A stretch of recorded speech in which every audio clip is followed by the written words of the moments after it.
চলে গেলেন সাবেক প্রধানমন্ত্রী বেগম খালেদা জিয়া। আপোষহীন একজন নেত্রী ছিলেন, কখনোই অন্যায়ের বিরুদ্ধে আপোষ করেন নাই। দেশকে এত ভালোবেসেছেন, চাইলে তিনি চলে যেতে পারতেন, কিন্তু দেশের মধ্যে তিনি দেশের জেলখানায় নিজের জীবনকে এদেশের মানুষের ভালোবাসায় কোরবানি করেছেন। অন্যায়ভাবে জেলখানায় বন্দি করে রাখা হয়েছিল, বলা হচ্ছিল ফুড পয়জন, খাবারের মধ্যে বিষ দিয়ে আস্তে আস্তে তাকে শেষ করে দেওয়া হয়েছে। এবং তিনি ছিলেন আলেম ওলামাদের সঙ্গে সবচেয়ে ভালো ব্যবহারকারী। প্রত্যেকটা ইসলামিক আলেম ওলামা এবং দলের সাথে ওনার সুসম্পর্ক ছিল। পার্শ্ববর্তী দেশ দাদাবাবুদের কথা মতো তিনি দেশ চালান নাই। দাদাবাবুরা কিন্তু খুব হিসাব নিকাশ করতো এবং ভয় পেত বেগম খালেদা জিয়াকে। ওনার ইন্তেকালের পরে পার্শ্ববর্তী দেশের এক নাস্তিক তসলিমা নাসরিন বলছে, আমার বইগুলো ব্যান করেছে, এই খালেদা জিয়া আমাকে দেশ থেকে বিতাড়িত করেছে, তার মন খারাপ। এমন একটা নাস্তিকের মন খারাপে বোঝা যায় যে বেগম খালেদা জিয়া হইতে পারে এই একটা ভালো কাজ করার কারণে আল্লাহ তাকে ক্ষমা করে দিতে পারে। আপোষহীন এই নেত্রীকে আল্লাহ তাআলা ক্ষমা করুন, তাকে জান্নাত দান করুন। আজকে তার জন্য অনেকে শোক দিচ্ছেন। আমার তো ভয় লাগে, বাংলাদেশের যে নোংরা রাজনীতি, ওনার ইন্তেকালের পরেও তো মরেও তো শান্তি নাই, কবর নিয়ে আবার টানাটানি শুরু হয়ে যায় কিনা।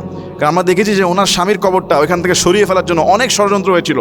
এখন ওনার খবরটাও পরে কখন উঠায় ফেলে, মানে বাংলাদেশে তো কোনো হিসাব নিকাশ নাই। তবে বেগম খালেদা জিয়া থেকে আমাদের শিক্ষা নেওয়া উচিত যে দেশকে প্রেম রেখে আপোষহীনভাবে দেশের জনগণের জন্য সবার আগে জীবন বাজি রাখতে হবে, তাহলেই এমন রাজকীয় বিদায় সম্ভব। আজকে তার মৃত্যুতে দল মত নির্বিশেষে সবাই কিন্তু দুঃখিত এবং ওনার জন্য সবাই দোয়া করছে। এটাই তো দরকার, এইটাই তো দরকার। একজন মানুষের বিদায় সবাই ভালো বলবে, একটা মানুষ হিসেবে ভুল থাকতে পারে। আমি দোয়া করি আল্লাহ তার ভুলগুলো ক্ষমা করুন, তার ভালো কাজগুলো কবুল করুন, এবং তাকে যে সম্মানের সঙ্গে তিনি যে দেশের মাটিতে মৃত্যুবরণ করেছেন, এবং আগামীকালকে তার জানাজায় দেখবেন অসংখ্য অসংখ্য মানুষ নিবেদিত প্রাণ হয়ে তার জানাজায় আসবে। দেশ বিদেশ থেকে মানুষ তার জন্য কান্না করছে।